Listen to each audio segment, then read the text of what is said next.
Hi and welcome. Today we're going to be talking about Bitcoin and cryptocurrency technology. This presentation was created by Ralph Desmangles and Robert Stehlin. So goals that we have for today's presentation are explain what is Bitcoin and cryptocurrency technology and how they work. Next, we will go over the applications and uses of them.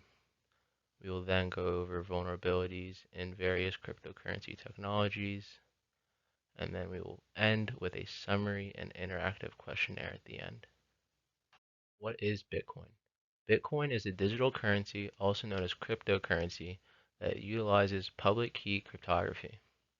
Each transaction is recorded into a digital ledger called a blockchain, which is kept and maintained on a decentralized peer-to-peer network. To verify each transaction, mining, also known as proof of work, is used to determine if the transaction being processed is valid or not. Unlike fiat or paper currency, Bitcoin has a finite supply of only 21 million coins. So here we're going to talk about who created Bitcoin and basically why it was created. In 2008, Satoshi Nakamoto released a white paper titled Bitcoin, a Peer-to-Peer Electronic Cash System. In this 9-page document, Nakamoto detailed Bitcoin's applicative use and possible problems that the technology may face in the future. Nakamoto stated Bitcoin's purpose as such, a purely peer-to-peer version of electronic cash would allow online payments to be sent directly from one party to another without going through a financial institution. Following the release of this white paper a few short months later, in 2009, Satoshi mined the Genesis block in which the first Bitcoin was created. Shortly after the mining of this first Bitcoin, the first transaction occurred on the network. Satoshi sent Hal Finley 10 Bitcoins. Finley knew Nakamoto through a forum that supported Bitcoin and blockchain technology. To this day, we still do not know who Satoshi Nakamoto really was because it was a fake name that he used, a pseudonym, if you will, though people have tried to claim his identity. So, how does Bitcoin work? Bitcoin utilizes blockchain technology, which is a distributed ledger that logs transactions. What differentiates blockchain from a normal distributed ledger is each block is linked cryptographically using hash pointers. Each block contains a cryptographic hash based on the previous block, thus making the distributed ledger immutable and tamper evident. And down below is a visual representation of a blockchain. I'll give you a second to look at that.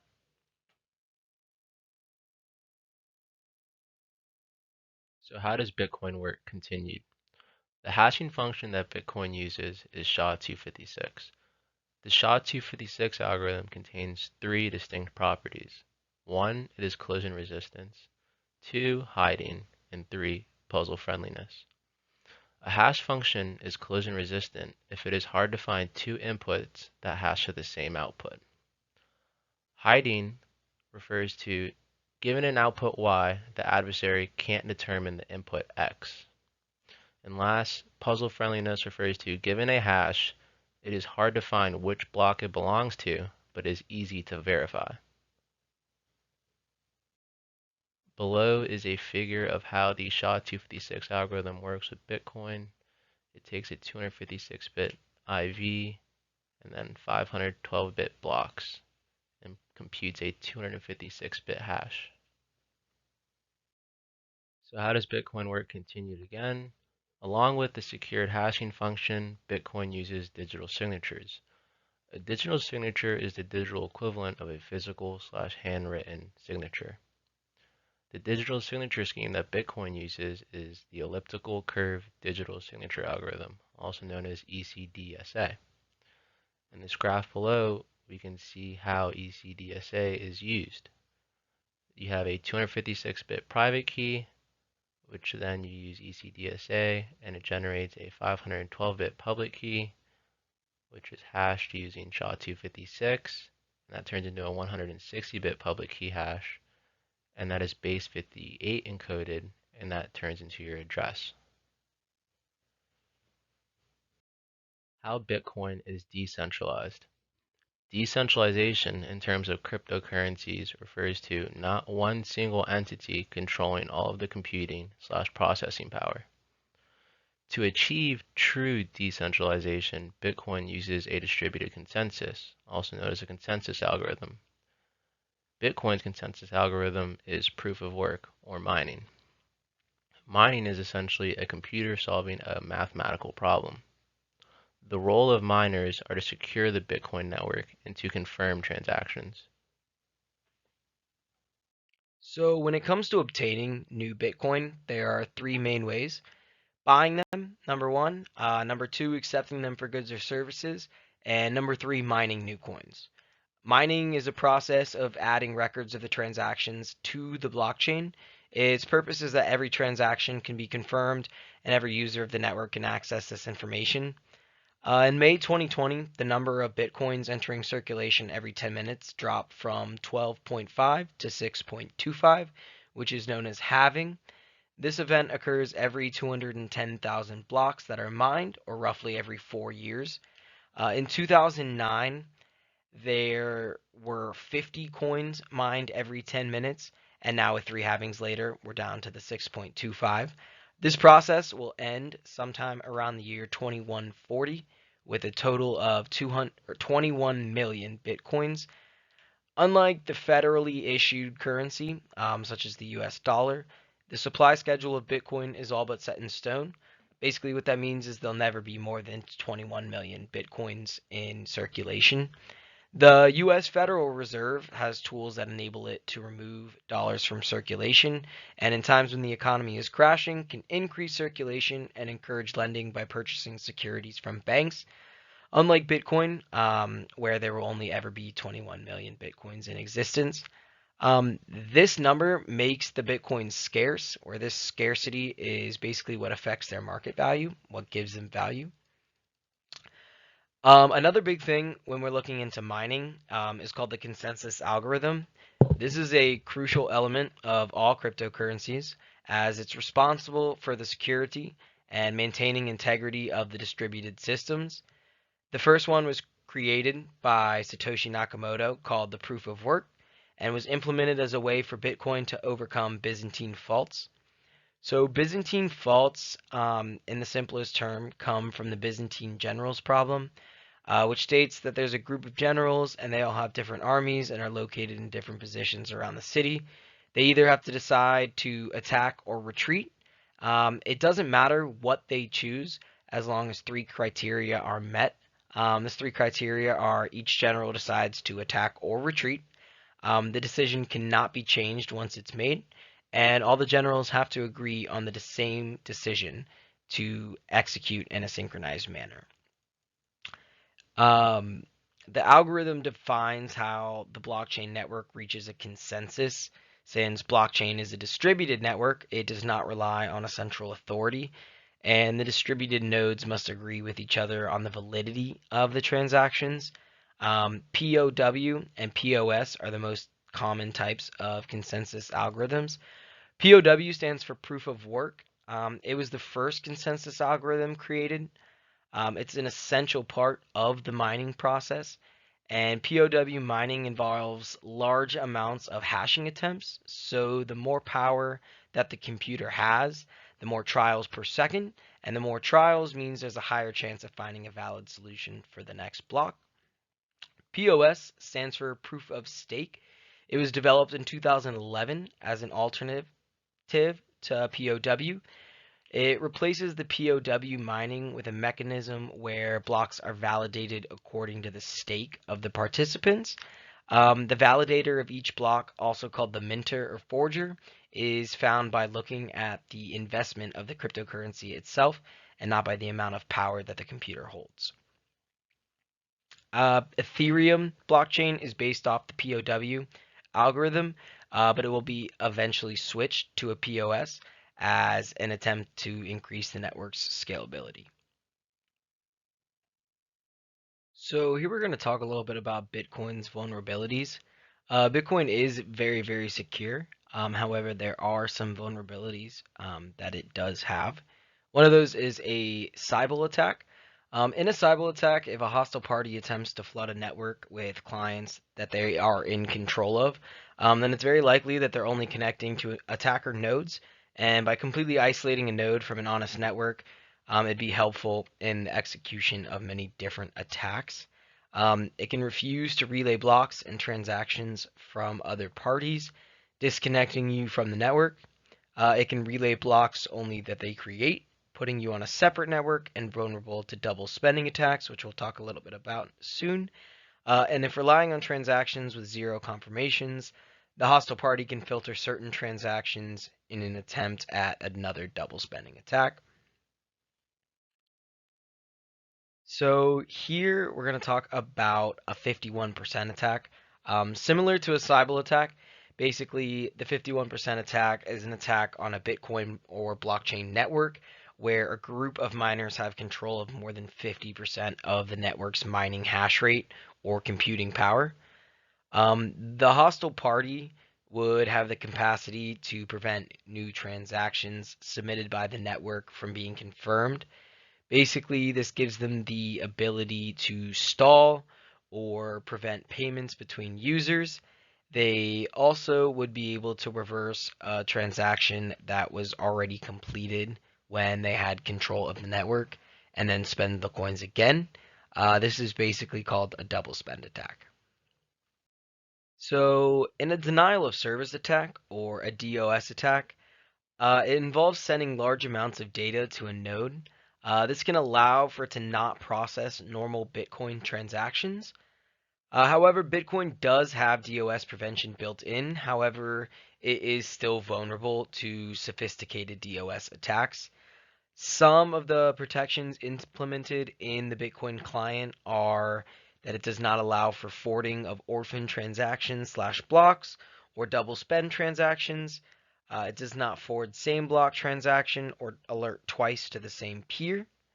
The continuous rate limit of free transactions is to prevent penny flooding, and it keeps a DOS score of each peer connected to the network and disconnects those whose messages fail to comply with the rules. Bitcoin, privacy and anonymity. To determine if Bitcoin is truly anonymous, you must define anonymity. If you define anonymity by being nameless, then yes, it is anonymous. However, if you define anonymity by non-identifiable, unreachable, and untrackable, then no, Bitcoin is not anonymous.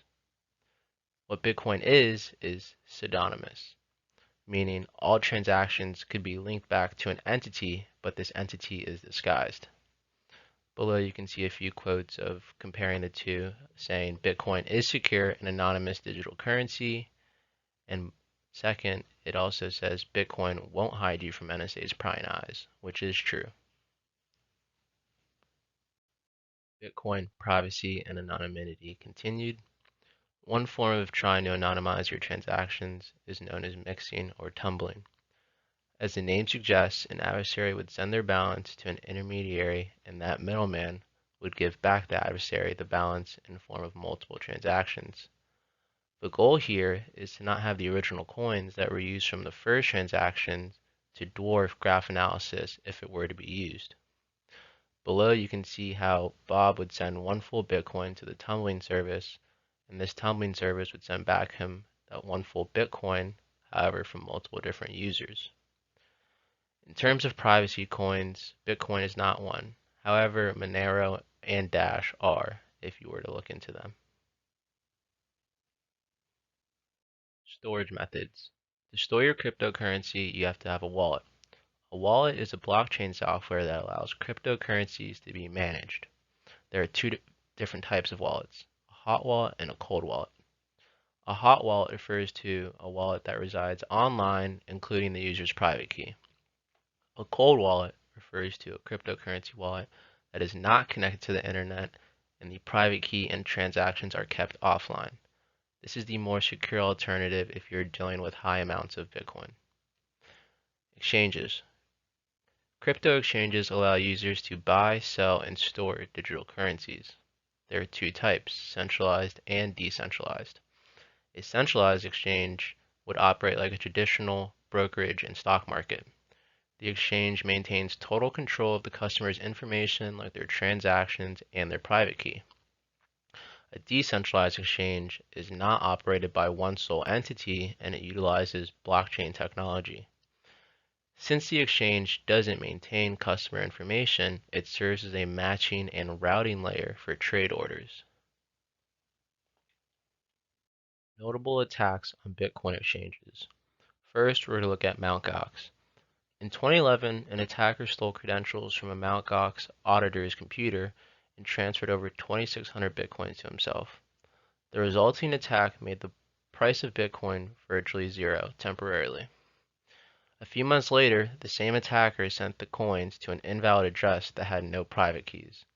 This essentially made those Bitcoins useless. A few years later, in 2014, as Mt. Gox was processing over 70% of Bitcoin transactions, it had stated that it had lost over 850,000 Bitcoin through suspicious transactions. About 200,000 Bitcoin was located on another exchange. However, the rest of the 650,000 Bitcoin that was lost was so bad that the company had to file for bankruptcy. Another notable attack on an exchange was recently from Binance. In 2019, on May 7th, Binance had released a statement saying it had discovered a large-scale breach in which attackers stole over 7,000 Bitcoins. With those Bitcoins, they also had user API keys, two-factor codes, and other information. The CEO of the company stated that attackers utilized a phishing campaign, virus, and other methods to hack the exchange. Only one hot wallet and 2% of Binance's total holdings were affected by this attack. So we're going to take a look into the future a little bit and how quantum computing relates to Bitcoin.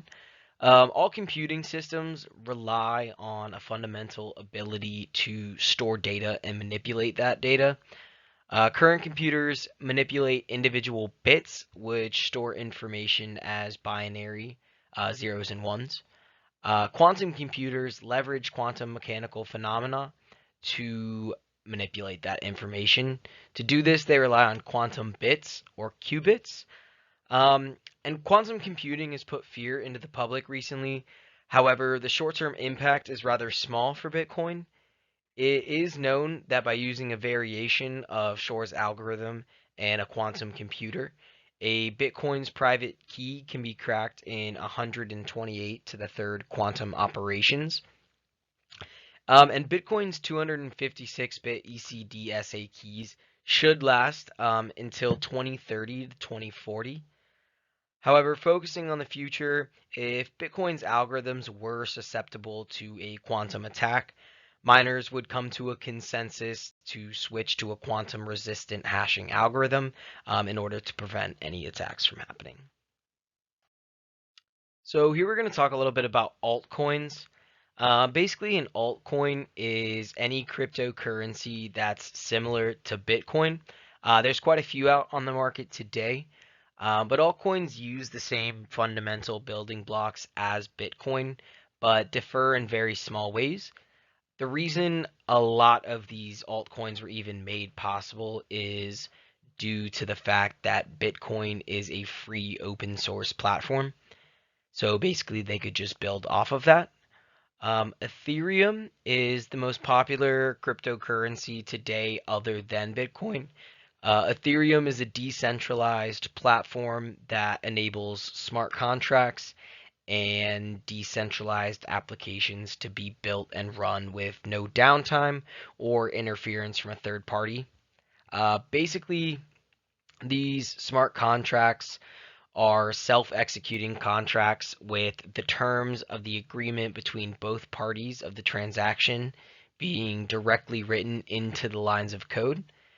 This code controls the execution across the decentralized blockchain network and is trackable and irreversible. These smart contracts are a way for this currency to carry out transactions and agreements with a central authority. Applications on this network are run on Ether, which is like a vessel for traversing the Ethereum platform. And launched in 2015, Ethereum is the second largest digital currency behind Bitcoin. However, its market cap is significantly under that of Bitcoin. So here we're going to talk about the current state of Bitcoin and crypto technologies. The market capitalization of Bitcoin is at 117.81 billion US dollars. This number peaked at 238 billion dollars in the fourth quarter of 2017. The current Bitcoin price right now is $7,271. This value peaked at $19,783 in the fourth quarter of 2017 as well. That was a great time for Bitcoin. The total market capitalization, including all cryptocurrencies, including all the altcoins, is 208.22 billion US dollars, and this value peaked at 818 billion US dollars in the first quarter of 2018. However, it's been on the decline. To summarize our presentation, Bitcoin and cryptocurrencies are emerging technologies for our future. Though Bitcoin has gotten scrutiny for its vulnerabilities, criminal use, and dubbed internet money, it lays a foundation for a greater future for our financial industry. I want to leave you guys with a quote by Mark Königsberg. Blockchain is the tech, and Bitcoin is merely the first mainstream manifestation of its potential. An interactive questionnaire. First question is, what are the role of miners in Bitcoin? The answer is to secure the network and confirm transactions. Second, what hashing algorithm does Bitcoin use? Bitcoin uses SHA-256. What is cold storage? That refers to storing Bitcoin offline in a wallet and keeping the private key offline as well. 4. Name one type of attack that Bitcoin is vulnerable to. It's vulnerable to 51% attack, DOS, and the Sybil attack. 5. How many Bitcoins can be produced? 21 million. So this is going to conclude our presentation. Thank you for watching, and hopefully you learned something new. And this is just our references that we cited to create this project.